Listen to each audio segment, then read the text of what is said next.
কুমিল্লার চৌদ্দগ্রামে বিএনপির দুই গ্রুপের মধ্যে সংঘর্ষ ও ধাওয়া পাল্টা ধাওয়ার ঘটনা ঘটেছে। এতে উভয় পক্ষের অন্তত ২৫ জন আহত হয়েছেন। সোমবার বিকেলে চৌদ্দগ্রাম পৌর মিলনায়তনে দলীয় সভাকে কেন্দ্র করে এই ঘটনা ঘটে।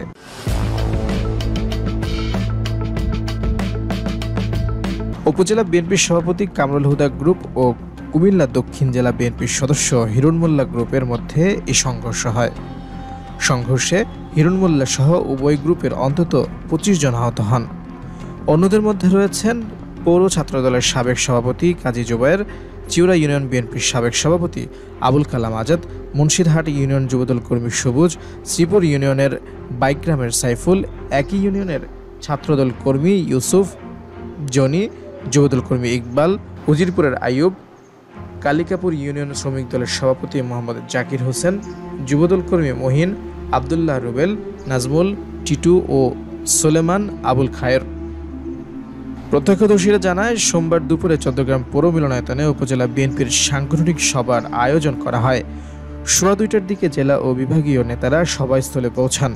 বিকেল ৩টার দিকে বিএনপির জাতীয় নির্বাহী কমিটির সদস্য ও কুমিল্লা বিভাগীয় সহ সাংগঠনিক সম্পাদক মোহাম্মদ মুস্তাক মিয়া বক্তব্য দিচ্ছিলেন। এ সময় হিরণ মোল্লা জুয়েল গ্রুপের লোকজন সভাস্থলে গিয়ে পৌর মিলনায়তনে প্রবেশ করতে গেলে কামরুল হুদার লোকজন তাদের বাধা দেন। এ নিয়ে বাক বিতণ্ডতার এক পর্যায়ে উভয় গ্রুপের মধ্যে সংঘর্ষ, ধাওয়া ও পাল্টা ধাওয়ার ঘটনা ঘটে। এতে উভয় গ্রুপের অন্তত ২৫ জন আহত হন। এই ঘটনায় উপজেলায় থমথমে অবস্থা বিরাজ করছে। এ বিষয়ে কুমিল্লা দক্ষিণ জেলা যুবদলের সাবেক সাংগঠনিক সম্পাদক তোফায়েল হোসেন গণমাধ্যমকে বলেন, উপজেলা বিএনপির সাংগঠনিক সভায় কামরুল হুদা গ্রুপ ব্যতীত যাতে অন্য ডেলিগেট প্রবেশ করতে না পারেন, এজন্য গেটে পাহারা বসায়। আমরা নেতাকর্মীদের নিয়ে প্রবেশের চেষ্টা করলে হকি স্টিক, চাইনিজ কোরাল সহ বিভিন্ন দেশীয় অস্ত্রশস্ত্র নিয়ে নেতাকর্মীদের উপর হামলা করেন।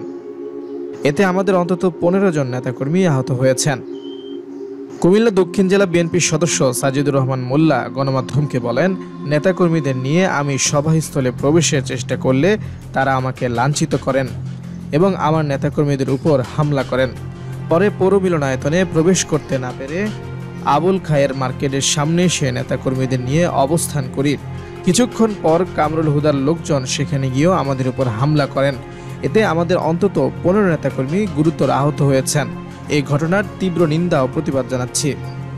চৌদ্দগ্রাম থানা ভারপ্রাপ্ত কর্মকর্তা ওসি হেলাল উদ্দিন গণমাধ্যমকে বলেন, বিএনপির দুই গ্রুপের মধ্যে সংঘর্ষের খবর পেয়ে ঘটনাস্থলে পৌঁছার আগেই তারা শান্ত হন।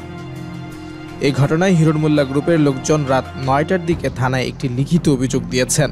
সিনিয়রদের সঙ্গে কথা বলে ব্যবস্থা নেওয়া হবে।